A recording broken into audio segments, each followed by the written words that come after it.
Guys, this is your friend, and we are back with a new fanfic. And if you enjoy the fanfic, then please press the like button and subscribe to my channel for more fanfic like this. And now, let's start the fanfic. What if Naruto died and returned as a god of war, Sakura's guilt, Hinata's cold heart, and Temari's awakening? Chapter 2. Brother, I would highly suggest not doing open combat here. Remember what happened the last time you fought in a town square. It was ruined, and several people lost their lives, including your enemy, Mimir says. Yes, but these nuisances are not Thor, and their flesh is vulnerable to steel. Naruto says, pulling Jarngriper from its clasp in the middle of his back and whirling it around. So let's have some fun, Mimir. Like the old days. The old days. There are no old days with you. Those days were less than a year ago, ya daft fool. The head shouts as Naruto runs toward the three heavily armored men with his axe. This is a bad idea. Mimir called out, Magdi. He cried, as Temari is confused about what is going on as she unhooks her fan and says, hold on, you shouldn't fight these things alone. Stay out of this. Naruto roared back at her as he raised the axe over his head. XXX currently. Hashirama Lane, Leaf Shopping District XXX. XXX Play. AC/DC, Money Talks XXX. Steel clashed with a resounding rumble that shook the ground. Naruto leapt up and spun as he smashed his foot into the middle man's face. At the same time he hurled his axe at the right man, forcing him to raise his gigantic sword and block it. The man Naruto had kicked is sent skidding back. As this happened, Naruto's prosthetic had already moved to grab a blade from his back. Spinning in the air, Naruto throws the blade, a chain extending out and wrapping itself up around the left man's arm, where Naruto gives a yell and pulls hard, dragging him towards Naruto's free hand as he slams Mjolnir into his armored chest. Landing, Naruto raises his hand and catches his axe, and spins, cutting through the metal shield of the man his leg had kicked and made it break apart. Spinning, he catches the blade and spins right, once again releasing the blade into the air as he catches Mjolnir at the same time and swings up, slamming the head of the hammer into the chin of the right traveler, causing him to get ripped off the ground.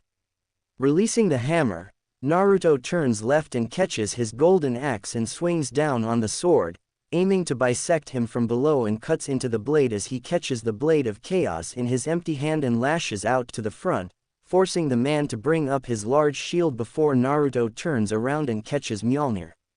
Temari watches transfixed and wide-eyed as her new acquaintance takes on the three heavily armored men using weapons of unique designs and incredible efficiency. The ninja around her is awed by the man's prowess. Where before these men had been cutting through Jonin so easily despite them using powerful jutsu, this man was using bare hands, and weapons like this was a walk in the park. Incredible. I don't think any of us can match that kind of prowess.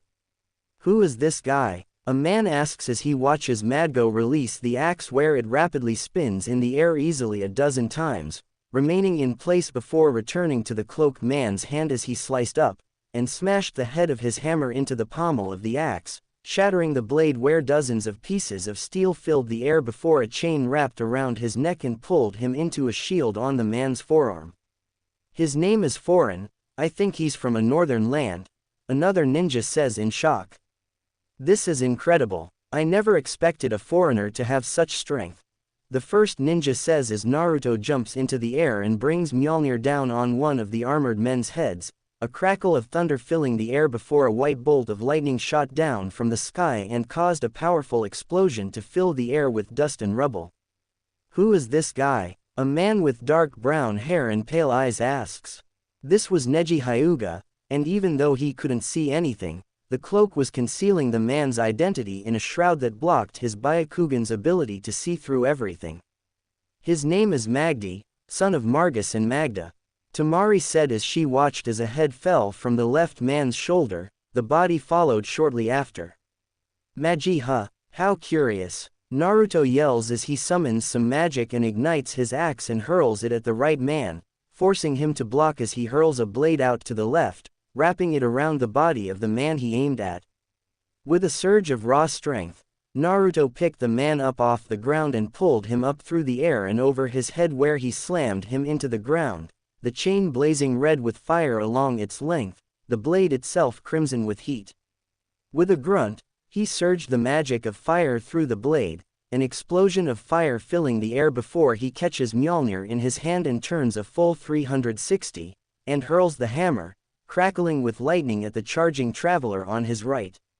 The armored man leaps to the left, but the hammer still hits true and a blast of lightning fills the air and surges through both men's armor as Naruto catches his axe and blade and hurls them forward at the same time. Ice was now coating his axe and fire filled the air as the blade of Kratos flew at its target. The two weapons were spaced so close together one would have thought he might hit the returning hammer, but the space was just perfectly measured that the hammer slipped through as it spun in the air. Naruto was in the process of spinning around as he caught Mjolnir in hand and called on the hammer's ability to summon lightning as he once more hurled it at the right armored man, barely missing the rotating axe as the blonde caught it in his grip and leapt into the air, slicing up with the chained blade and hitting the hammer in time to send it up into the air above the two men. Fire, ice, lightning all filled the air as Naruto sliced down and struck with all three weapons. The explosion that went off forced all his observing crowd members to cover their faces as a powerful shockwave blasts them in the face. A blinding light causes them to close their eyes as the explosion lights up the square. However, Naruto wasn't bothered by this and swung his axe down, slicing into the right man's head, killing him in the process. Spinning around, Naruto catches the hammer and hurls it at the man while catching both his blade and axe, where he jumps into the air and flips before he releases both at the last man, and the ground is once again rocked by the elemental fury of the weapons unleashing their attacks. With that, the last man is defeated.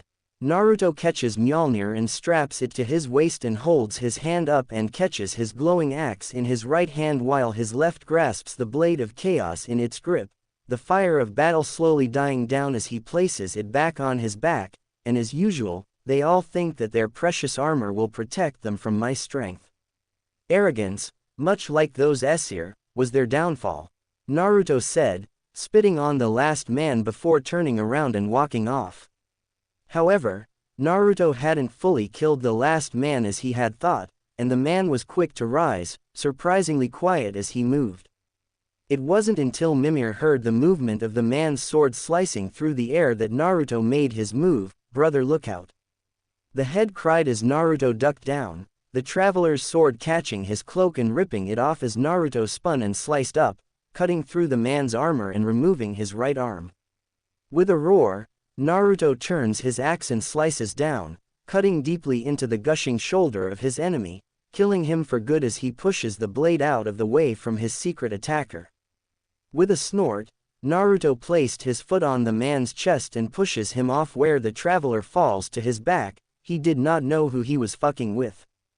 Naruto stated, "Brother, the cloak," Mimir called out. Naruto looks at it lying on the ground and growls as he says, "Damn it, Ma had to fix it before we left on our journey." He holds whatever is left of it in his hand, the cloak ripped in two from the traveler's blade. Mimir is wide-eyed. "Forget that, brother, you no longer have anything to hide your face," said Mimir. It took a few moments for Naruto to understand his meaning, but by then it was too late. His identity was revealed. Finally getting what Mimir meant, a loud "shit" filled the air from Naruto as he looks behind and he sees a mass collection of stares of shock, disbelief, and fear of this as a trick. "Started with Neji and Naruto," said the male Hyuga as he first walked up to him, hoping it was not some sick game that an enemy is playing at, or worse, a ghost that came back to hunt them. Naruto doesn't say anything. "You're not some ninja from another village who is using the face of Naruto Uzumaki.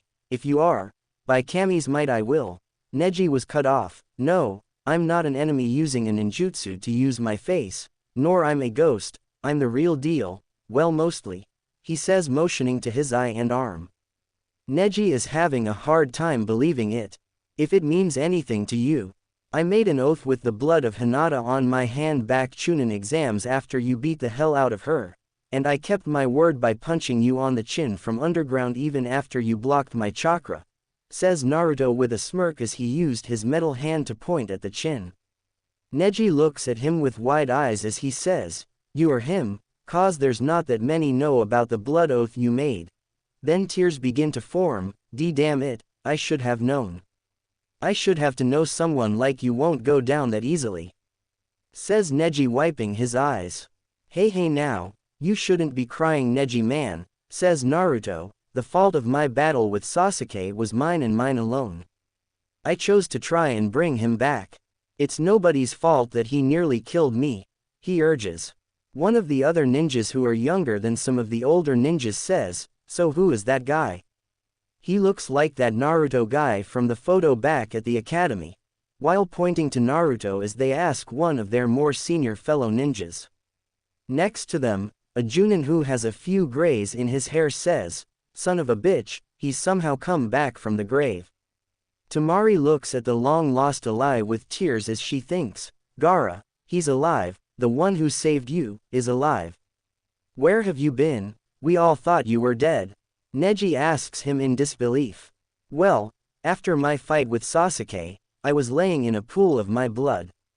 Sasuke had used the Chidori to cut my arm off and had cut my eye out with a kunai beforehand. I managed to cut out one of his own eyes and even took an ear as compensation. Anyways, as I lay on the ground, a man who was leaving his homeland came upon me and started treating my injuries. Suffice to say I lived, and he asked me what my intentions were. I explained to him what had all happened and said I needed to grow stronger to fulfill my goals. So we struck up a bargain. He would train me, and I would help him leave to find a better place to live. Well, we would soon meet a woman by the name of La Fée, or Faye as he called her, and she would become his wife and the mother of his son. Over time, I would be seen as their son, and they, my parental figures. However, my adoptive mother developed an illness and died when we were unable to treat her. My little brother, Atreus, would journey with us to spread her ashes as per her wish. I was unable to make a large portion of the journey due to only having a single arm and an eye, but a pair of brothers managed to craft me one while I stayed at a mutual friend's house until they returned and I got used to the new arm. He waves his metal fingers at Neji, and an eye as well. Naruto explained as he motioned to the Bifrost crystal in his socket where his old eye would have been. Neji is in disbelief, then says, so you just been over in some other land? Where no one could find you? For more than a decade? Yeah, which reminds me as I think about it, I know I signed the toad summoning, they should have known where I have been. Unless something happened that severed my contact with them, Naruto said as he realized that. Neji inhales deeply. I'm getting too old for this shit, he muttered before looking to some ninja. Alright, get these people out of here, and call the hazardous cleanup team. I want these bodies in the R&D department immediately with stasis seals on them and a full guard on the bodies and armor with only those I sign off on being able to get anywhere near them, he commanded. He was the Jonin commander, he could make calls like that. Shikamaru is working as the Hokage's advisor so he couldn't pull that kinda weight. Neji turned to Naruto and motioned for him to follow. As for you, it'd be best if you came with me. I think it'd be nice to show you some people who've missed your presence most, he said as he started walking off, Naruto following soon after. Well brother, it's not what you hoped for, but it is what it is, Mimir said. What's with the talking head? Neji asked. He'd seen weirder over his time as Jonin commander. Me, I'm the greatest ambassador to the gods, the giants, and all the creatures of the 9 realms. I know every corner of these lands, every language is spoken, every war waged, every deal ever struck. They call me, Mimir, smartest man alive, and I have the answer to your every question. Mimir states almost smugly as he uses his introduction again. Okay, why are you an head that can talk? Neji asked. I asked his da to cut it off so I could escape my unjustified imprisonment. Then we had a friend of sorts use her abilities to reanimate me. Though his da was a bit of an and showed me my still imprisoned corpse, he explained. Huh, go figure. Naruto stops and says, Temari. Temari looks at him, yes. Temari asked him, still shocked by the revelation of Naruto being uncloaked. Naruto games at her with his mismatched eyes, how about we get a drink, just you and me? After I finish this tour of the village, he says. As in what? A catching up? Oh, no lass, he's asking you on a date, said Mimir, though he was grinning at the words he spoke. Not exactly, but in a sense yes, a date. Naruto sighs out, blushing Temari as she thought. AAAD date. Naruto says, I'll see y'all later. He tells her before he goes off with Neji while Neji had sent a ninja to gather every armored person up as he ordered. XXX half of hour later, outside of the Hokage Tower XXX. Naruto is leaning against a stone lion and out of view as he yawns and says, so tell me again, why are we waiting out here? With Neji standing in front of the doors. Smiling softly, Neji says, I just wanted to make it a surprise is all, I haven't seen either of them for a while now.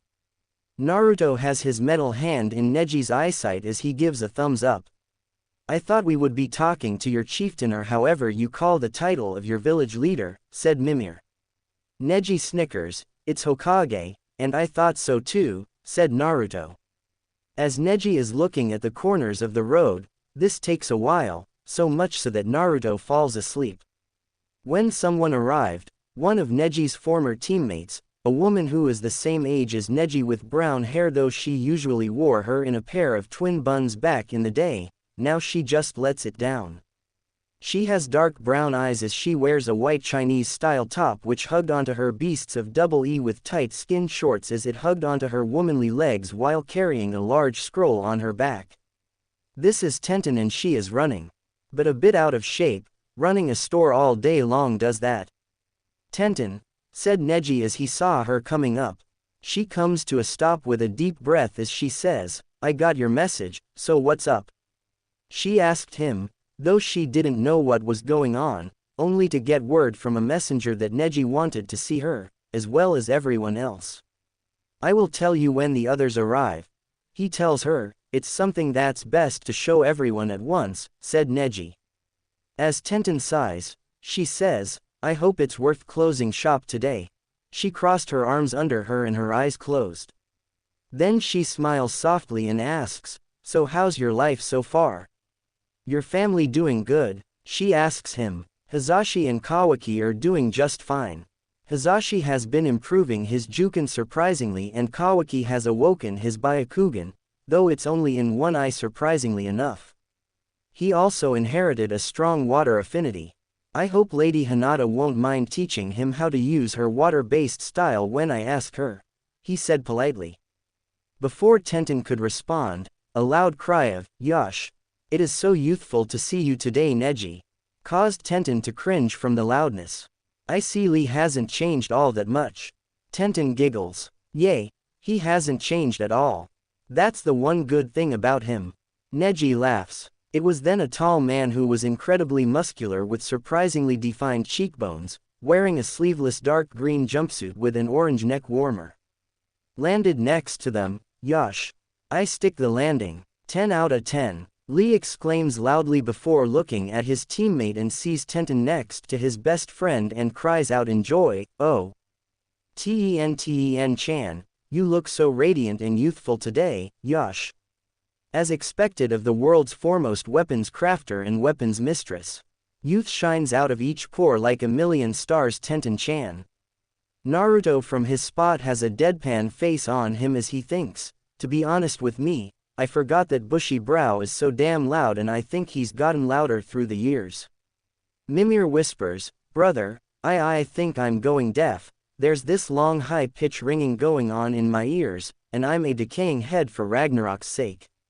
Neji smiles warmly and says, it's good to see you too Lee, before he gives Lee a quick hug. Then he notices a few bugs flying and not just any normal bugs, as it is the kinkajou bugs that certain clans use. Neji says, I'm glad you could make it as well, Shino. Before he looks and sees a man who gives off a vibe of a teacher sensei, wearing a flak jacket with two bug-like emblems on the neck, and a full-body suit underneath. While on duty he wears a 3-strip optic visor that wraps around his head. This is Shino Aburame. Nodding, he says, "Hello Neji-san." He walks up to the members that once made up Team Guy. Waving a hand, Neji says, "I'm sorry to have to pull you out of your class during a lesson. It's fine, the kids were about to head home anyway. An hour early release never hurts every once in a while," the bug user says politely. "So, where are the others?" Neji asked Shino. Shino snorts. "Kiba went to grab a bite before coming. He said he hasn't eaten yet and felt it'd be best to grab a burger for him and Akamaru before they made their way here. Shouldn't be too long. As for Hinata, she's coming," he simply said, inhaling deeply. "Remember, if you speak of the devil he shall appear, Yahoo!" Everyone hears before they look up and see a man with shoulder-length brown hair with dark-toned skin with red fang-like tattoos on his cheek with a goatee on the chin, wearing a jacket with a bit of fur, white shirt. This is Kiba Inuzuka. And beside him is a large white fur dog, though it gives off an aura of an old dog, with a few fights left with him. This is Akamaru. Both landed while carrying bags of burgers as he talked with a bag in his mouth. "Yo, sup guys?" Kiba cheered as he took his burger out of his mouth. "You said you were calling the gang together for something big, so here I am." He grinned happily. "Kiba, can you control yourself?" an irate woman stated, drawing their attention to Hinata as she walked up to them. And her hair looked a bit wet as she was in the shower before getting the message. Kiba just looks at her with him thinking, "Nice to see you too, Ice Queen," as she just walks past him. Hinata ignores the others as she looks at her cousin. "Well, you wanted us here, so here I am," she said, placing her hands on her hip. "All in due time, Lady Hinata. Let's wait for the others to come," Neji said politely. Hinata just rolls her eyes and walks up and away from the others as Tenten whispers to Neji, "She's delightful, as always," though Neji doesn't answer that. Soon enough, a large man with light brown hair. Years ago when he was young, he had two long pointy hair buns, but now it's hanging low and waving in the wind. He stood tall and proud and smiled warmly with light pink swirls on his cheeks, wearing a shirt with the kanji, food, with a green light jacket and carrying a bag of chips. "This is Choji Akamichi. Hey everyone, nice to see all of you.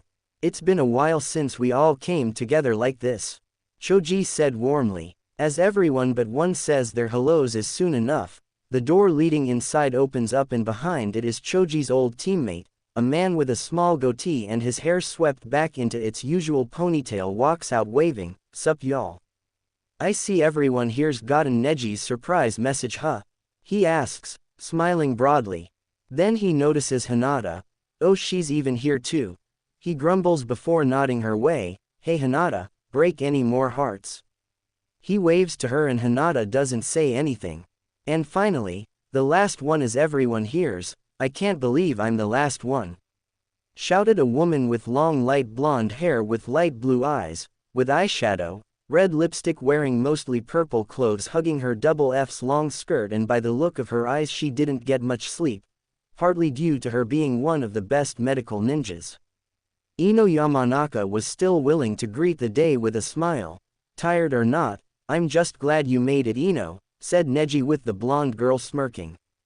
Smirking at her old friend, she says, "So you said in your message you have a surprise for us. So what is it?" As Neji is about to answer that, a voice calls out to them, much to their dread as they turn to see a woman with long pink hair and green eyes wearing a red dress, and she doesn't look that much different for the past 12 years. This is Sakura Haruno, a former teammate of Naruto and Sasuke. Sakura says, "You guys, what are you all doing here? Wait, don't tell me, have you guys finally realized that Sasuke is innocent and finally wanna talk some sense into Lady Tsunade?" Hinata snorts and rolls her eyes as she says, "Give me a break. As if you pink-haired bitch. The day I believe that murdering backstabber is innocent will be my death day. Not happening," she growled. Neji steps in before anything can escalate. Calm down you two, I didn't call all of us here for an argument about who is innocent or not. This is more serious than any of that, more than that it involves the team that went on the mission that day. He said, causing all of them, Hinata and Sakura especially, to pause as they look at Neji in confusion. Neji, all of us that went on that mission except Naruto are here, alive and well. So what's going on that you need to call us here? Choji asked him with confusion. Not exactly. Neji says, as we all know, Sasuke Uchiha went rogue, and succeeded in his goal of going to Orochimaru. Kiba, Shikamaru, Choji, Naruto, myself, and Lee all tried to stop him, and we all assumed that Naruto paid the price with his life in trying to bring the Uchiha back. Neji said before inhaling deeply and looking at each of them. However, evidence showed that Naruto may not have died that day, and several forensics experts labeled him as missing in action while many assumed that he was killed in action.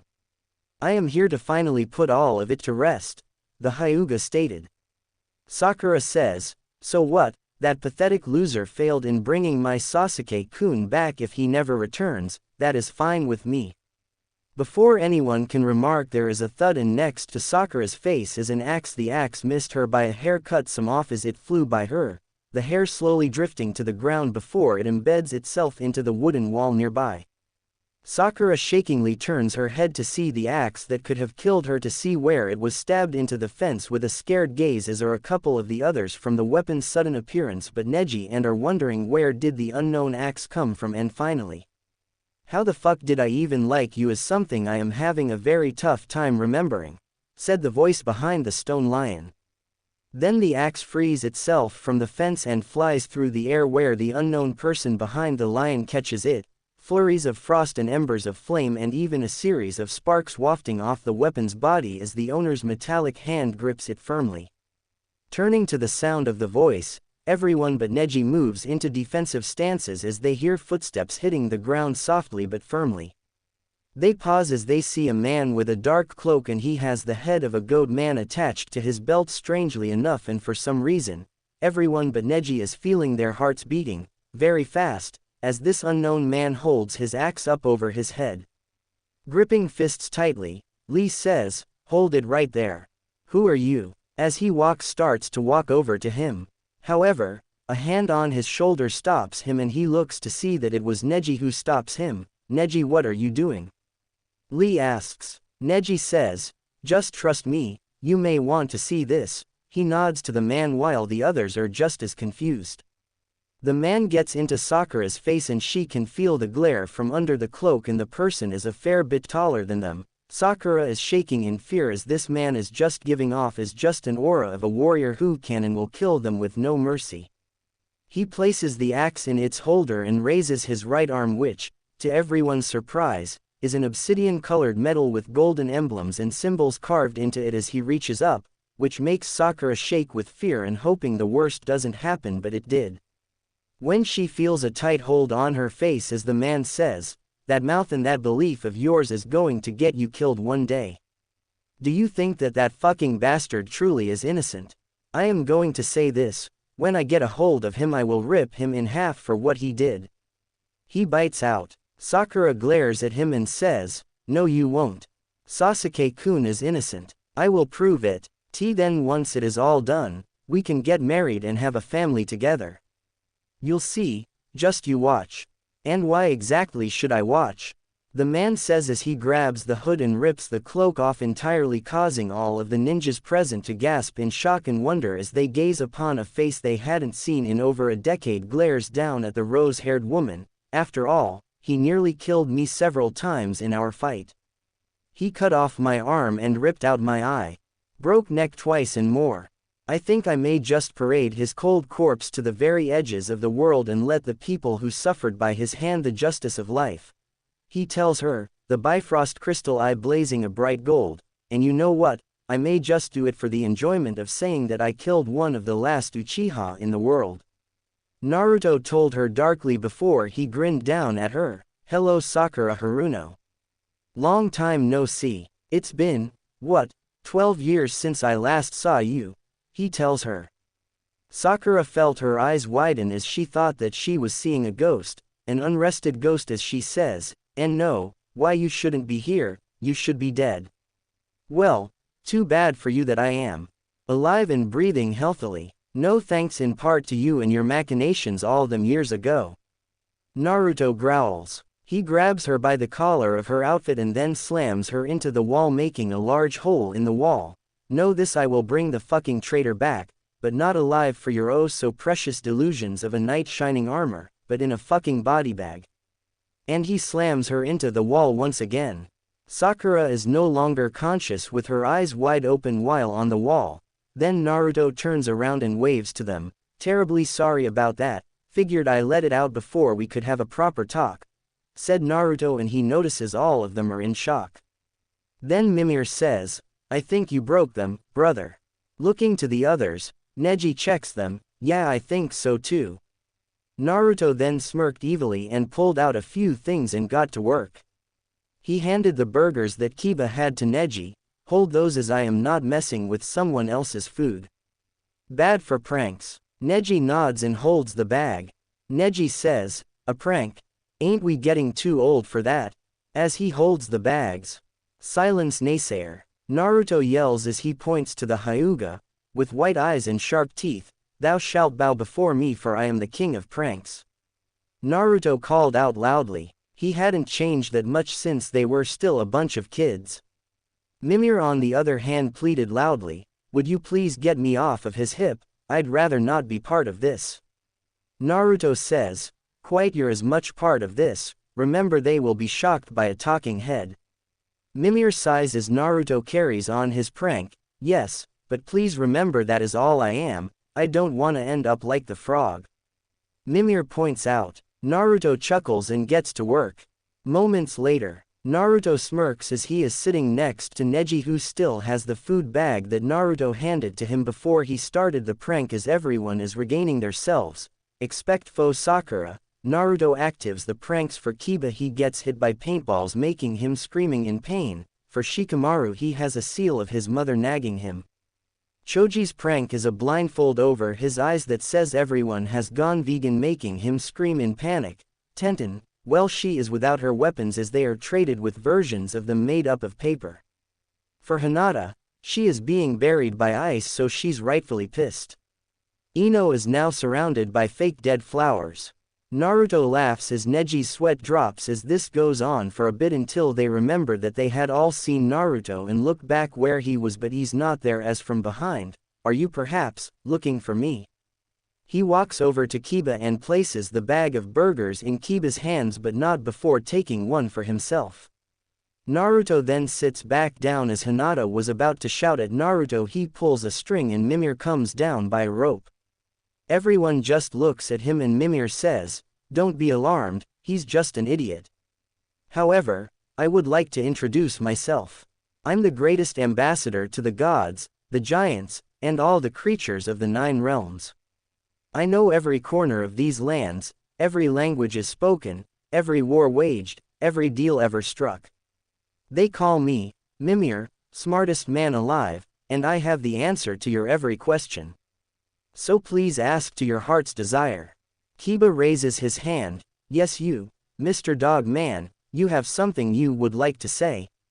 Mimir asks, I do if you'd like. Naruto states, shut up. Mimir states, your introduction needs an overhaul. I said shut up. Like seriously, that's the 8th time I've heard you say it. Shut up, it's starting to get old. Silence. Just one thing. How the hell are you a talking head? The man panics. Did Naruto do this to you? Is that why he's here? To make us a cache of talking heads like you so he can take over the world and get his revenge on us? If so, I don't wanna be a talking head that's constantly being taunted by his best friend. Kiba panics. What? No, his dad did this and brought me back to alive when I was bound to a tree by Odin, said Mimir. Then he looked at the others. Anyone else? Shikamaru asks, yes, if you were so smart, why were you bound to a tree? Well, my former lord, Odin, wanted to wipe off a clan of giants and I couldn't stand by, so I decided to help them the best that I could, and well, I was found out and was trapped in a tree as punishment, Mimir explained. Shikamaru nods. I can respect that. He lights a cigarette, a habit he got from his sensei, Kami. He wishes he didn't. I have a question. Mimir turns to Tenten. Where the hell has Naruto been? Everyone looks at both the head and Naruto, more so with Hinata with her eyes sorely locked toward Naruto who is eating a burger. Naruto is not caring that Hinata is staring at him. What? He asks as he stops eating. Is there something on my face? He asks. Well, to your questions, lass, we come back from the north, which is where I'm from, as it is a land full of green, gods of many kinds, people of several races and course. It's very cold too. It's quite nice, most of the time when you're not being attacked by draugrs, trolls or dragons. Oh, don't get me started on dragons, you know how many times I nearly got burned. Naruto complained. Naruto then goes back to eating the burger. Mimir says, so there you have it. He looks at everyone. Hinata then jumps at Naruto to attack him in anger and Naruto says, so the queen of the tundra makes her move, fine. Naruto dodges and he keeps dodging while Hinata is pissed. Everyone is about to step in to stop this but Neji stops them and says, no, this needs to happen. Naruto is easily dodging Hinata's jabs as she says, stop moving you bastard. With veins appearing around her eyes. Naruto then grabs her face and with the momentum slams her into the ground head first cracking the ground. He grabs her with his metal arm and has his left hold her arms upward as he doesn't say anything as he looks down and sees tears dripping down from Hinata as she says, why, didn't you just come home back then, more when we need you the most when I need you? Naruto says, 12 years Hinata, I had no idea what was happening since I was far away. I know you had a crush on me, a news flash. He thanks Itachi for that in his mind. I did not even know what love was. I was gone for 12 years and I am not the same boy you crushed on long ago. That, me, is dead and gone. You should move on. Hinata is teary-eyed as Naruto lets her go and gets up and walks away. He says, well, for what it's worth, I am sorry when I couldn't be with you guys when you needed me. Naruto then hears heavy footsteps and turns to see Tsunade and sees everyone and sets her eyes on Naruto. Who says, oh hi Grandma Tsunade, long time no see, he waves with a smirk. As Mimir can sense a massive fury from the Tsunade woman. Well, that's a feeling I know too well, a woman scorned, he's a dead man, said Mimir as the background. Wait, why are you glowing like that? Ain't you happy to see me? Wait, lower that fist down and talk, oh she. You blonde shithead, shouted Tsunade. Boom, crash, pow, crash, what's going on out here? Shouted Shizune, who came out when she heard the breaking of stone then saw someone come out of the rubble and with a large bump on the head. You dented my arm, you old hag, the man shouted with his eyes big and white. Tsunade shouted in the same way, just be glad it's just a one hit on the head for what you put us through, brat. As she held up her fist. Naruto disappears then reappears and slugs Tsunade's bottom jaw so hard that she is sent flying into the Hokage mountain hitting the spot next to her head. Mimir says, well, would you look at that, that must be a new record, lad. Ino's cry, of what? Drew all eyes to her. Mimir laughed. Why, throwing someone to the distance, of course, said Mimir. All but a couple of them grew sweat drops while Hinata had gotten up and walked away. Neji holds a hand out to her, Lady Hinata, but she doesn't stop as she keeps on walking while Naruto says, let her be, she just needs some time to herself. Then Naruto notices Ino and Tenten glaring at him. What? Naruto asks. Your eye, Ino gestures. Your arm, Tenten says. And together they ask, what are they made out of? Naruto slowly backs off as he isn't sure what to answer. Why to ask the man who asked for it, when you ask the ones who made it, said a voice that Naruto and Mimir know very well. Brock, Sindri. Mimir and Naruto call out. Mimir was of course shocked and horrified as the blue dwarf had taken a large number of uncomfortable measurements and then left him at the Jotunheim gate for some time. Naruto was surprised and happy to see the ones who had restored his ability to see and use both arms. Well, who else can make a battle axe that can overpower a superweapon with the ability to destroy entire realms? Brock asked crudely. Don't forget, we need to make sure the little beasties didn't infest the eye we gave you. Sindri pointed out. Ino is in shock at the sight of the two as she says, what are you two? The two dwarves look at the blonde. What are we? How rude, it's like she has never seen a dwarf before, said Sindri. Naruto says, that's because she never has. Anyone here at the elemental countries as the northern called it here, the western land. Both brothers stare at Naruto then, I guess if you put it like that, shrugged Brock. Naruto nods, yes, here there are no dwarves or giants in these lands, explains Naruto. The two brothers turn to everyone as Sindri says, I guess an introduction is in order. He comes up first and says, well, I'm Sindri, a blacksmith back in our homeland and now traveling one, and this is, he has his hands over to Brock, is my brother Brock, who is also a blacksmith from our homeland. Sorry if he comes off as rude or gross, most of our brethren are pretty much the same. Bah, just 'cause you don't like getting your hands dirty doesn't mean the rest of us don't. Well, I'm not the one who made an unbreakable chain using bird spit and a paw print. You made a ring out of elf ears and bee wings. Girls, you're both pretty now, can you stop the bickering? Mimir called out. What did you say? Did you call me a girl? The Huldra brothers yelled out. Naruto is laughing like a loon as this at times is funny. Everyone else is just lost and Shikamaru says, I guess this is how people from upward there are like, he shrugs. Naruto stops and says, so why are you two here? Better yet, how did you find pathways that led here? The brothers look at each other. We had help, after all. We don't want some wannabe blacksmith touching the greatest weapon we ever made, said Brock. Naruto smirks as Sindri says, and of course, someone has to make sure that arm of yours is in working shape. Makes sense, reminds me, how are things back home? Brock shakes his head, not good. Ever since you killed the Fat and his boys, Odin's had it out for you.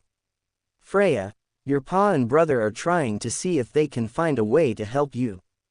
With that spell Odin cast on Balder, Freya is trying to think of a way to break it so you can end. However, a voice stops all that. There you are. Finally, after countless nights of searching and digging, I found you, causing the three men to turn. Aw shit, this ain't good. Sindri curses as he gets behind Shikamaru as the man turns and says, hey. As he looks behind and sees that he's gone. Huh. This greatly confused Shikamaru. What the hell, where'd he go? Brock's gone too, Choji called, just up and vanished like the hiding camouflage jutsu was cast on him. Choji says in shock. Naruto looks ahead and sees a man walking towards the group, a wide smile on his face. With a growl Naruto says, Balder, we meet again. As he drops his axe, Thor's hammer, and unwraps the blades and drops them to the ground. Shall we pick up where we left off last time, pretty boy? He calls out. Balder laughs darkly. That's why I did this forsaken game of cat and mouse. 'Cause I want payback for what you did, not only to my brother, also beating me without finishing the job when you had the fucking chance. Now I'm here and I'm ready to beat your sorry. And then maybe drag you back home and hand whatever's left you to deal with old daddy and your brother before I finish them off. And once that's done, I'll kill your whore as well. Speaking of said whore, how is my mother? Still trying to figure out my weakness? He questions with a chuckle. She's better off than you are now, Naruto responds as he starts walking forward toward the god of light. Oh, and how's that? Balder questions as he strides towards the new god of thunder. She's still alive, and with that, Naruto leaps at Balder, his metallic fist being drawn back, ready to begin the next battle with his nemesis. Everyone is about to join him but they are stopped by Mimir. I wouldn't if I were you lots, this battle is far from your reach. When I say that two gods are about to battle, then I mean that two literal gods are about to battle. Balder's been fighting and killing for centuries on his father's behalf, and Naruto slew his brother and nephews before he was cursed by Thor to be a god in his stead. You won't be able to scratch Balder, much less kill him. He was blessed with invulnerability to all threats, be they physical or magical, and death can't hold him. And Naruto slew one of the most powerful of the Aesir gods and his sons with one arm and eye before he left to come here and find peace from the battle. Stand back, and watch the show. This is one fight you shall not interfere with. Enjoy the once-in-a-lifetime spectacle of two immortals driven to kill each other. Everyone, doing a collective mind shudder info about this. There's a little pee coming out of me just now. Kiba whimpers. Tenten says, forget that. Look at those weapons that Naruto has. As she looks at them with sparkles and drools. You don't wanna mess with them. Naruto's Da once used their chain blades to destroy an entire pantheon nearly 3,000 years ago before he managed to settle down in the Nordic lands. Went by the name Ghost of Sparta due to some of his more violent actions back in his youth. The hammer was Balder's brother's hammer.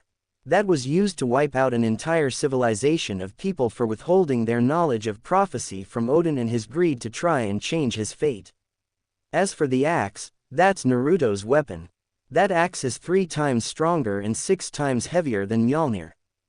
Mjolnir was wielded by a true god of thunder, and his sons together barely had the strength to lift it when working together. You'll never be able to move them, much less walk away unscathed.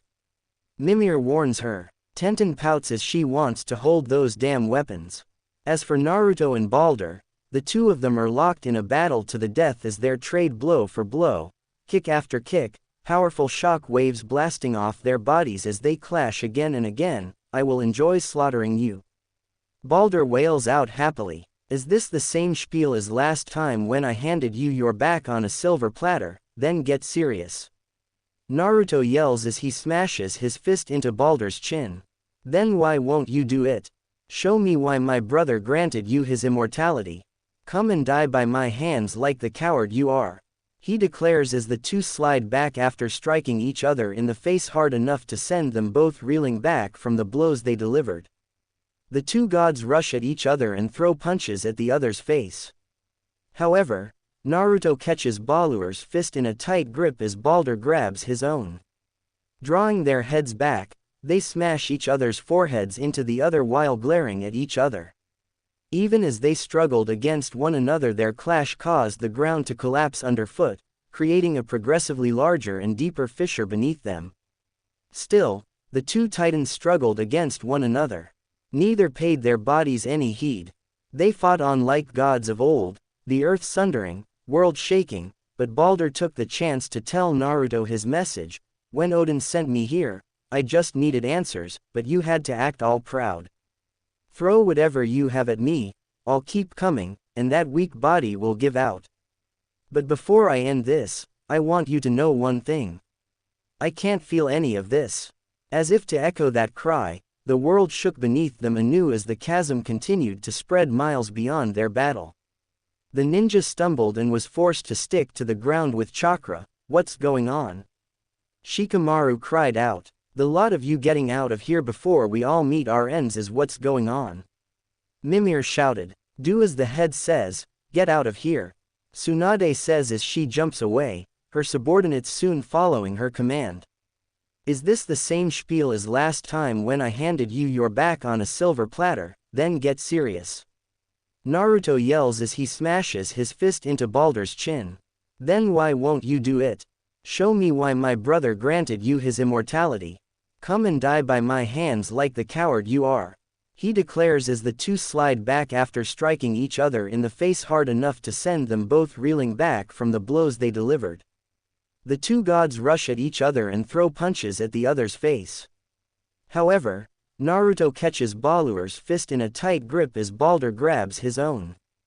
Drawing their heads back, they smash each other's foreheads into the other while glaring at each other. Even as they struggled against one another, their clash caused the ground to collapse underfoot, creating a progressively larger and deeper fissure beneath them. Still, the two titans struggled against one another. Neither paid their bodies any heed. They fought on like gods of old, the earth sundering, world shaking, but Balder took the chance to tell Naruto his message. When Odin sent me here, I just needed answers, but you had to act all proud. Throw whatever you have at me, I'll keep coming, and that weak body will give out. But before I end this, I want you to know one thing. I can't feel any of this. As if to echo that cry, the world shook beneath them anew as the chasm continued to spread miles beyond their battle. The ninja stumbled and was forced to stick to the ground with chakra. What's going on? Shikamaru cried out. The lot of you getting out of here before we all meet our ends is what's going on. Mimir shouted. Do as the head says, get out of here. Tsunade says as she jumps away, her subordinates soon following her command. XXX on the rooftops of the Konoha village XXX. On the ground level, the villagers of Konoha are getting on with their business in life. That was until. Boom. A powerful shockwave could both be felt and heard from the top of the monument, followed by a gust of strong winds as men, women, and children scream as things are blown away. Trees. Rocks as large as a person. Windows to important businesses shattering under the effects of the incredible shockwaves. It was caused by two clashing warriors, Balder and Naruto, as they are going to end their grudge match in this fight. As both crashed landed on the grounds, causing the villagers to run off in terror with Naruto on top of Balder as he punched the guy in the face while Balder just laughed it off as he says, I feel nothing. In an amused tone. And then the god of light smashes a fist into Naruto's chin and sends him flying off him.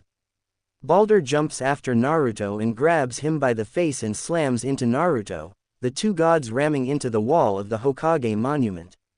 Balder's fist is already drawn back and in the process of striking Naruto in the face, pushing the blonde up through the thick stone wall.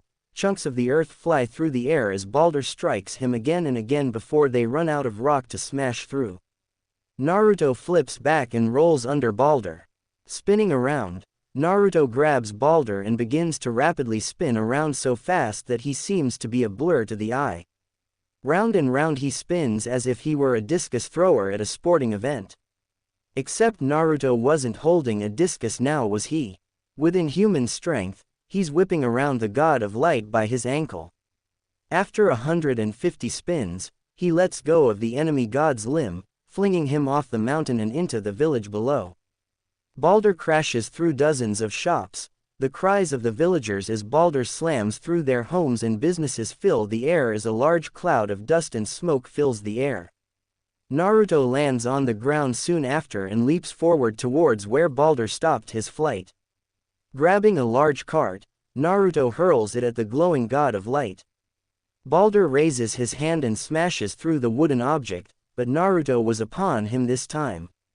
Balder spins around, grabbing a mortal and hurling the burly man away as he throws a wild punch at the blonde, their fists clashing in a powerful shockwave that sends several buildings crumbling apart to pieces to the ground before Naruto launches a powerful uppercut that rips Balder up off the ground, but Naruto grabs the god by his ankle and proceeds to smash him into the ground, filling the air with a concussive blast of power. Balder spins around on his back and leaps at Naruto, the two gods plowing through the village square, tearing up cement and anything else unlucky enough to be caught in their path to pieces like confetti at a party celebration. XXX meanwhile with the others XXX. Neji and others are watching this from afar. The earth shakes with each blow the two immortals trade one after the other, helpless to do nothing. All of them are shaking because they're angry that they couldn't help Naruto even though this fight is far above them. We can't just sit here doing nothing.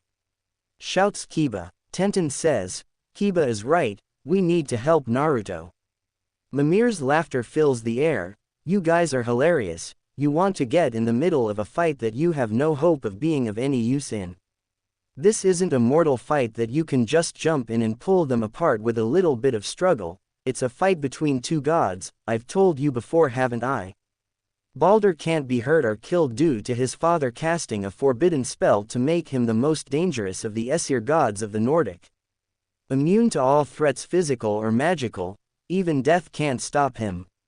Naruto is only able to match him due to the fact he is a new god, blessed with the immortality of Thor himself as he died by the blade of Naruto's axe. Mimir told them, "If this Balder is as you say he is, how can we make sure they don't tear our home apart more than they already have?" Tsunade asks the head, "I don't know. I may be the smartest man alive, but Odin made sure to take precautions when he performed certain acts to where even I can't distinguish them. He put a spell on me since I knew Balder's weakness and could expose him, but I can't draw on the memory of it." Mimir told her, "XXX, you've seen it with your own eyes, you can't hurt me. Nothing can. This fight is pointless. Your struggle is pointless. It didn't have to be this way. I'd hoped that you, of everyone I'd faced, would finally make me feel something, but you can't." Balder declared to his opponent. Naruto took one last thundering step towards his opponent and stood face to face, now towering over his greatest enemy as of yet. "That doesn't mean I must not try. Without trying, we never know what our limitations are in this life," he responded. Balder narrowed his eyes at his opponent as Naruto merely looked down into his eyes. Without ever uttering a word of acknowledgement, Naruto threw a powerful right hook that made Balder's head snap around with a thundering explosion of raw power. However, he rose back up and threw his right hook that smashed into Naruto's face, causing it to turn. Grinning, Naruto looked to Balder and cracked his neck. "Very nice, I should be entertained by you, let's get started for real," Naruto said as his energy began to pour out of his pores. As Naruto unleashed his magic power, Balder also began to release his reserves of magic power. The earth shook and rumbled as small rocks began to rise into the air. A bright blue aura eclipsed Balder's form while an alluring white surrounded Naruto. Shockingly enough, the air surrounding the two proverbial gods, literally in this case, began to crack apart, the sheer amount of unquenchable raw power being released seemingly shattering the fabric of reality as if it were a piece of glass being put under pressure. And then, no words were spoken as the two undeniable monsters vanished from their spots and began to engage in hand-to-hand combat. As Balder leapt up into the air, Naruto followed, but rather than throw a fist, Naruto performed a back flip and smashed his feet into Balder's chest, forcing him to fly back due to the raw power used in the kick. Balder performed a backflip, landed in a crouch and found himself sliding back a few feet. "Not bad, for a former human," he complimented the blonde, "but it'll take a lot more than that to defeat me," he told Naruto.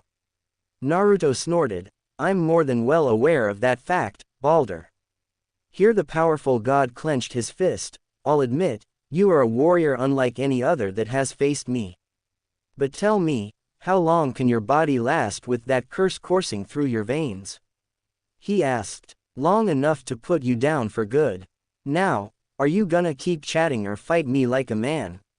Naruto asked. Balder raised a fist into the air and grinned. "Finally, a worthy opponent. Our battle shall be legendary," he yelled out as Naruto rushed forth to engage him. Balder dodged a punch aimed at his face and leaned out of the way of the next strike aimed at him. As Naruto threw another hit, Balder smashed his elbow into Naruto's face, only for the man to gasp as Naruto shoved his elbow into the man's gut. Spinning around, Naruto and Balder both launched their hands at the other, only for those hands to be blocked as well. Naruto leapt up into the air to perform a roundhouse kick, but the god of light caught Naruto's leg and spun him around.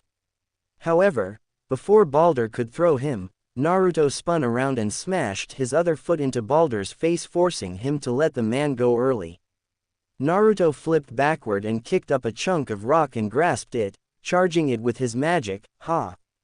Naruto grunted out as he threw it at the Aesir. Balder, seeing this, ducked underneath the rock and felt it skim across his body, and as it passed by, the deranged god rose back up to engage his enemy, lightning coating his flesh as he did so. "Come on!" he roared out. Leaping forth, Balder engaged Naruto this time, and his speed and reflexes had shot through the roof. Naruto leaned back and stood on his hands to use his legs to block Balder's flurry of rapid punches. Blocking another fist, Naruto drew back a leg and pushed himself up into the air while at the same time, he created a bubble of lighting around his foot. Ha! Naruto roared as he smashed his foot into the ground, causing the earth to rumble as he crashed down and smashed his fist forward, only for it to be blocked in return. Seeing this happen, Balder used both his hands to block a punch and then ducked under a spinning kick that Naruto tried to perform. Naruto was of course blocked, but it didn't stop him from fighting on. After the block, Naruto landed on his hands and began to launch a series of powerful kicks at Balder. Blocking the first kick aimed at him, Naruto then launched his other foot at his enemy as he twisted his hips in the opposing direction and simply grunted when he was blocked again. However, as this happened, he thrust his originally blocked foot into his enemy's chest and launched him back. Balder gave a yell and created a series of severing blades of light from his wrist, and began to slash at Naruto like a crazed lion. However, as Naruto leaned back to avoid one particular strike, he reached out and grabbed God's wrist, preventing the attack from hitting him. After Naruto caught his hand, Balder then prepared to channel more energy into the energy blades and increase their length. Knew that Naruto wouldn't be able to avoid them, given how his hands were already busy. But before he could do this, Naruto struck first by delivering a sharp knee kick into Balder's cracked rib, which he cracked earlier in the fight and now broke. Once Naruto hit it, Balder cried out in pain and staggered back, nearly dropping, coughing up blood from the strike. Before he could recover, Naruto followed up with a powerful kick to the chest, sending the evil god skidding back several meters away. "Gwa! Damn you!" Balder hissed angrily as he glared at the spiky-haired mortal before him. "Hey, don't get pissed at me. You should know better than anyone in this world. There is no such thing as a dirty fight," the smirking warrior replied before he raced toward the demon. For what seemed like a couple of minutes, which in reality was mere seconds, the two once again entered a battle for dominance, and despite the injury, Balder was able to hold his own by focusing on the battle instead of the pain from the broken rib. When the dust settled from the intense fighting, the two enemies grinned at one another, as they had finally found somebody they could call a rival. Without even hesitating, the two warriors threw earth-shaking left hooks that connected to the other's chin at the same second, creating momentous shockwaves. "Kaya!" Tenten cried out in shock at the raw power the two gods were giving off as they collided. "Stay behind me," Ino said as she used her chakra to create a barrier to protect them from the backlash of the two colliding warriors just as Naruto's Spartan kicked Balder away. Balder appeared in front of Naruto and launched his fist into his chin while drawing the other back. "Do you see now? This is my power. The power of the true immortal among the Aesir," he exclaimed, "the power that can topple even the giant race itself." He bellowed out, "Now feel the pain from not bowing to your better." "Hee." Naruto grinned. "You want more? Well, have a taste of my power." Balder crowded out as he punched Naruto in the face, forcing him to slide back. "I'm quite surprised. To think you could make me of all people feel pain the way I am now," Naruto said as he leapt up into the air.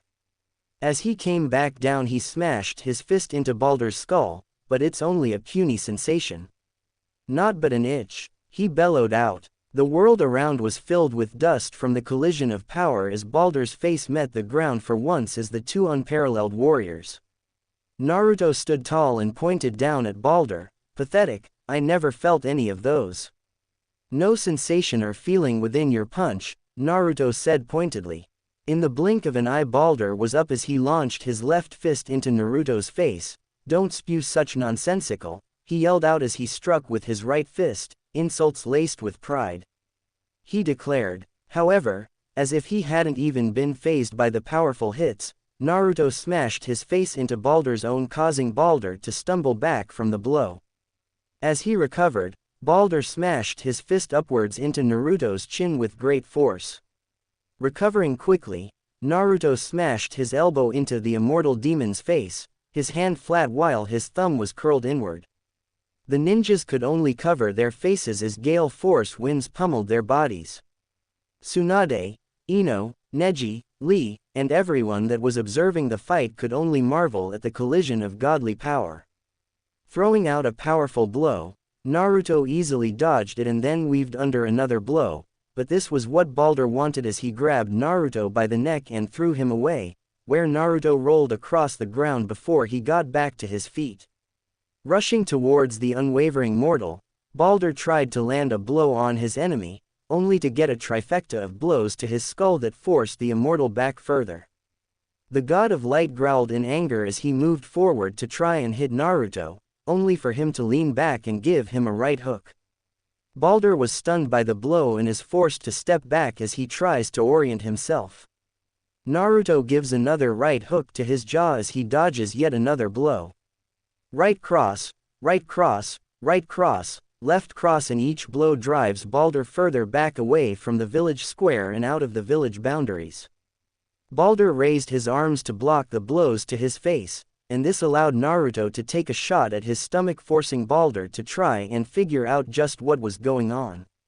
For the first time as an immortal, he had met his match as he fought against an enemy who didn't know the meaning of back down, and he continued to get pummeled in the face. Growling, Balder grabbed Naruto and spun around, and smashed his fist down into Naruto's guarded face as he tried his hardest and gave his blows everything he had to try and knock down his greatest enemy to date.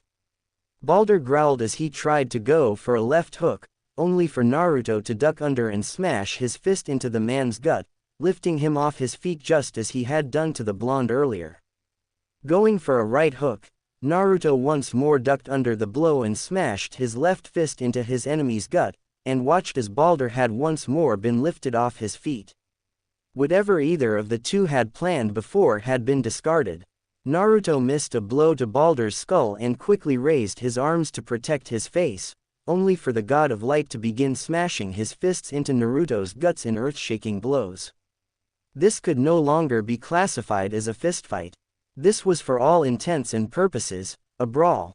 As Balder drew his fist back again, Naruto smashed his fist into the man's jaw, a large amount of blood being spewed from Balder's jaw in a fountain of crimson, forcing his head to turn nearly 180, forcing the immortal Aesir to withdraw. The God of Light quickly recovered and threw a smashing fist at Naruto, but he ducked under the strike, just as Balder threw a powerful left hook that caused Naruto to spin around in a bit of a daze. However, Naruto quickly recovers and shakes his head, and glares at Balder, trying his damnedest to remain awake to keep up the fight. Just what was this guy made of? The two warriors, one, bloody and bruised, the other, with nearly no signs of injuries as they healed, strode towards one another once more. XXX play.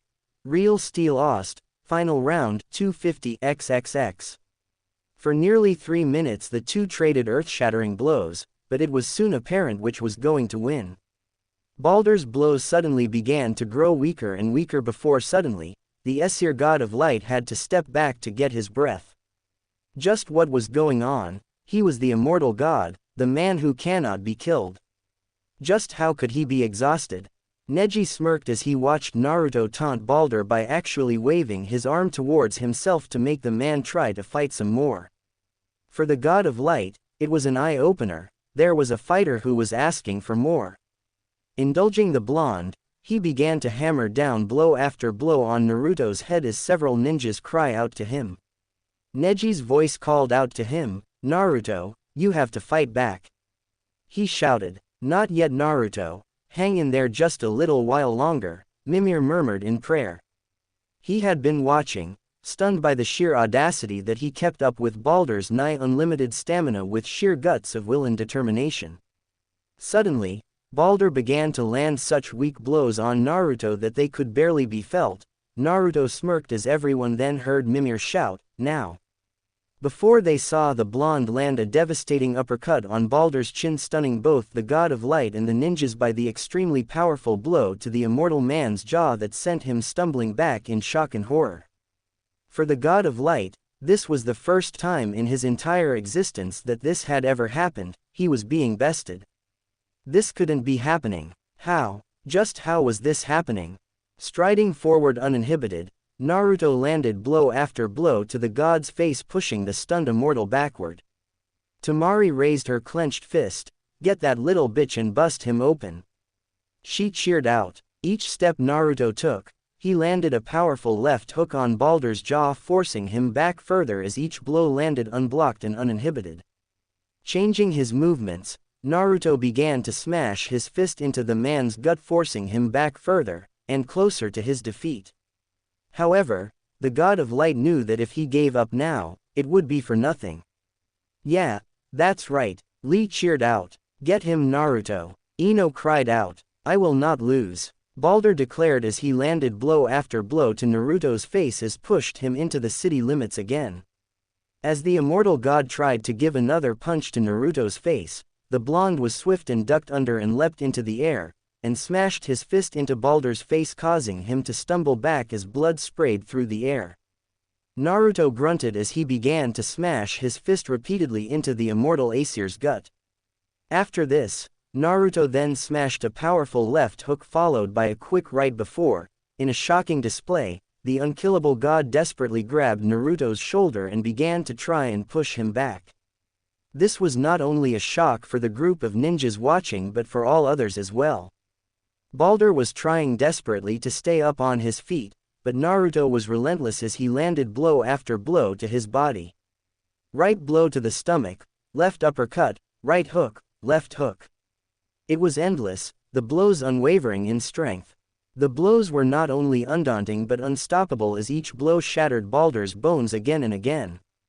The ninja all watched in silence, the world around them moving slowly as they gazed upon Naruto's visage, his body striking the sight of an undaunting warrior with no equal. They watched as he struck a powerful uppercut into Balder's face, a proud grin etched into his features, and then he threw a powerful right hook that caused the God of Light to nearly falling onto his back. Naruto threw a left hook that caused Balder's head to snap to the right, and then he threw another one just as quickly.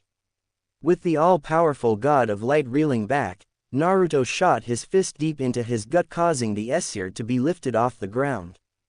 Temari was stunned beyond words could describe at the moment. She couldn't help it. This was something so beautiful she couldn't even describe it in words. And with that, a single tear began to run down her cheek as she watched Naruto fight like a god possessed by madness. Balder was both unable to block or retaliate, as Naruto smashed hook after hook into his bruised face.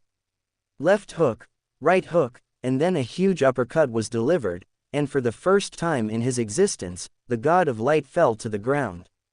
Naruto panting as he says, "You better stay down.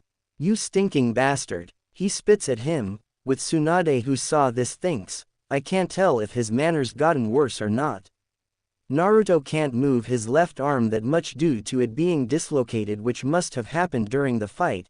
"Damn it, not again," said Naruto. Seeing this, Ino says, "Hold on, let me." She stops as she sees as well others Naruto reconnected the joints, and it makes a very loud popping. The kind that makes everyone flinch, as it seems like this is not anything new to him at all. Naruto moves his left arm with no problems as he says, "There we go, good as new." He looks at the others. "What? I do this all the time," says Naruto without a care. "You mean that wasn't the first?" said the medic ninja. Naruto says, "No, it is not the first time at all. As this happened when his da taught him." Some of them sigh with their smiles as they are happy to see that Naruto hasn't changed much. Naruto looks at his arm as it has been through a tough fight and then turns to Balder as he knows he will get back up again and he will be ready as someone from the back. "So who is going to pay for all of this? 'Cause I don't think we have enough repair all of to fuck that guy is getting up." "He's getting up," says a Junin. Naruto says, "Thank you, Captain Obvious, and for the damage. Don't you have invasion insurance?" "Before we run off, we do, but he's not here to invade. He's here for you, and it can't cover this amount. If anything, it is 200 times worse when the Sound and Suna invaded," said Tsunade. Balder groans as his arm rise up and about to get himself up. He is not from this land at all and he is invading the Shinto-protected lands," said Naruto, as it is true, well to him. "The fuck are Shinto gods?" asked Kiba. Mimir says, "O Izanami, the primordial Shinto goddess of death and ruler of Yomi, Izanagi, the primordial Shinto of life and ruler of your heaven, Amaterasu, the Shinto goddess of the sun and universe. You need to know them, I will tell you all. You mean our gods, said Kiba. Naruto says, talk about it later, cause here comes round 2. Then he hears, sorry I'm late then, from a soft feminine voice where Naruto turns to see Freya as he shouts, Freya. How? When? He couldn't finish his words. Oh, we can talk later, cause I finally know how to take away Balder's invincibility. She holds up a plant. Naruto asks, is that mistletoe? Freya nods, yes, I was a fool not to think about it, given Odin decided to use a mix of my magic and his, but at the base of it all, it's still veneer magic, thus it has a weakness. Slippery one, but a weakness. Naruto looks at her, then Balder, then to Freya and says, then he could feel, and that means he can die. But are you sure? I mean, the fucker is a monster, but he's also. Freya nods, my son, yes I know, but I have to let him go, he's too far gone to redeem himself. Everyone heard as they looked at Balder, then to Freya they thought, but she looks just as young. With their eyes widened, Naruto says, very well, if it's your decision and I will go with it as well, so what needs to be done? It's not that hard, it just needs to be placed on him and the magic just fades away. But how long? I'm afraid I don't know, but I think it should give you enough time to finish the job, Freya explains. Naruto takes it from her hands and quickly pulls out an arrowhead as just everyone hears, you blonde fucker. Don't think we are done. Not by a long shot. Balder coughed uneasily as the remainder of his wounds healed themselves before everyone's eyes as he stood back up and glared at Naruto. So, care to try again? He asks, gesturing to his body. Naruto quickly takes the mistletoe from Freya just in time as Balder charges at him. Balder tackles Naruto, the blonde stabbing the arrowhead of mistletoe into the man's arm, the spell instantly shattering the key ingredient to breaking Balder's gift of invulnerability. As both are taken, the fight far away from the others as Temari comes up to Freya as says, so what's between you and Naruto? I'm a teacher of his, you could say. I taught him some of my gifts in magic while his father and brother went to spread his mother's ashes as she requested, she explained. Why do you look so young despite being the tattooed guy's mom? Choji asked her curiously. The gift of being a goddess. I was married, you could say, to Balder's father under the pretense of brokering peace between our people. However, this was all a lie, as it was all a trick so Odin could learn the secrets of veneer magic and hold it over me. She said to him pleasantly. The air crackling with thunder caused her to turn around. We need to leave, Naruto's starting to get serious now. She told them, and I can't stop his power. He's 3 times stronger than Balder but twice as strong as Balder's brother who he slew in combat. With Balder being unkillable until now, it gave him an incredible amount of stamina due to the spell cast on him. Now he is back to his former strength, giving Naruto the edge he needs to defeat and kill him. She sighed a bit sadly. Balder was her son, her boy, so of course she was saddened, and Naruto was her friend. She was conflicted by the thoughts that plagued her being. So you're just a teacher to Naruto, that's all? Temari asks as Freya nods, yes. Temari hummed, I see. Then Freya added, though there's one time I walk on Naruto as he was washing up at the waterfall, I will say, he's very big down there. Temari blushes, what? As Freya keeps going, I believe it's this big. She uses her hands to show off how many inches, which is about 9 inches. And very thick too, like thicker than an arm, Freya says. Temari is blushing badly with steam coming out of her head. Freya giggles as she has a small blush. XXX. Naruto and Balder slide away from one another as they strike with enough force to shatter the ground under their feet. Balder laughs hysterically. So, the whore finally found the secret to the Allfather's spell, how amusing. Balder said, pulling the arrowhead from his shoulder, the blood on it causing him to laugh. To think something so simple can undo one of the greatest masterpieces of Asgard, he stated. Throwing away the arrowhead, Balder looks at Naruto and nods his head. Before we continue this, I want to thank you. You did the one thing that none of the gods of Asgard could do. Be grateful, this will be the final fight that only one of us gets to walk away from. Balder declared as he reached behind him, grabbing onto a large section of the wall that circled Konoha, a large piece of stone that was half the size of the Hokage tower in size. Smashing the sides a bit, Naruto watched as Balder ripped it off its foundations and held it over his head with a grunt. Alright, that's horseshit, Naruto states, pointing to Balder, you better not hit me with that rock. He yells as Balder slams the stone down on top of Naruto. Thunderclouds overhead quickly darkened as divine energy surged through the air. An explosion of stone blasted through the air as Naruto shot out from underneath the large rock Balder hit him with. Glaring, Naruto began to unleash his newfound powers of godhood. The air and dust around him began to whirl about, and chunks of stone ripped off the ground and into the air as lightning blasted across the heavens. Suddenly, from the skies above, a gigantic funnel of air began to come crashing down to the ground. This was followed by two more large funnels that rivaled the first one in size, the tornadoes spiraling around the two gods as they stared one another down, the citizens fleeing desperately from the now more serious battle between the two gods as they glared at one another, unmoving in the tempest of the powerful superstorm. Within the funnels of wind, lightning flashed and burst like fireworks, explosions of light igniting the growing darkness. Large chunks of debris were pulled off the ground, quickly feeding into the storms surrounding the two men. Balder grinned in excitement as Naruto continued to glare at him, and without a word, the two gods charged at hypersonic speeds at one another.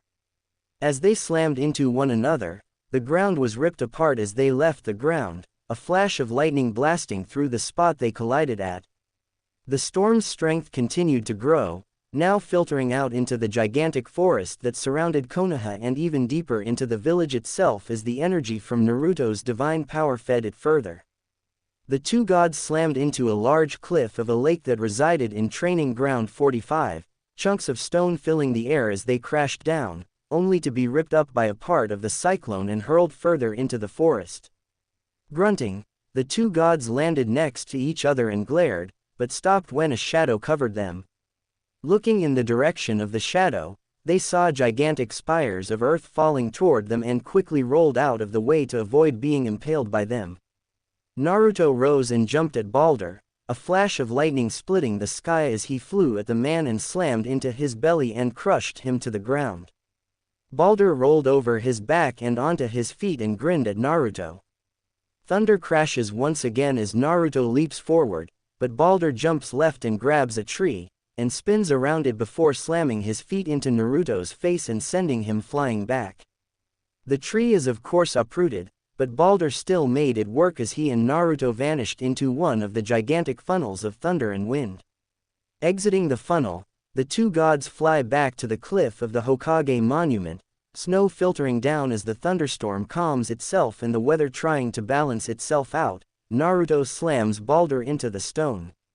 Chunks of rock flying through the air before Balder pushes him off and grabs him by his braid and slams him headfirst into the wall and drags him across the stone surface before Naruto grabs the arm and pulls. Balder has ripped off the wall of stone before being slammed into it a series of times where Naruto throws him to the ground, beaten and bloodied. Landing in front of him, Naruto draws a fist back along with Balder, but their fists only make a shockwave as Naruto slugs the god of light across the face as he blocks the hook.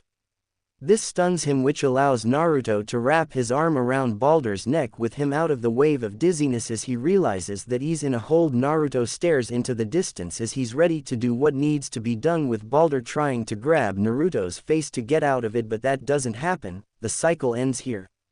We will be the gods we choose to be. Who you are, is not who I will be. Snap. Asterisk. Naruto snaps Balder's neck by twisting his neck, where Naruto releases Balder from his grasp, allowing the lifeless body to fall onto the ground. Standing tall, covered in blood, and with countless bruises, Naruto stands victorious. Naruto says to himself, "It's finally over. I'm going to be so sore tomorrow."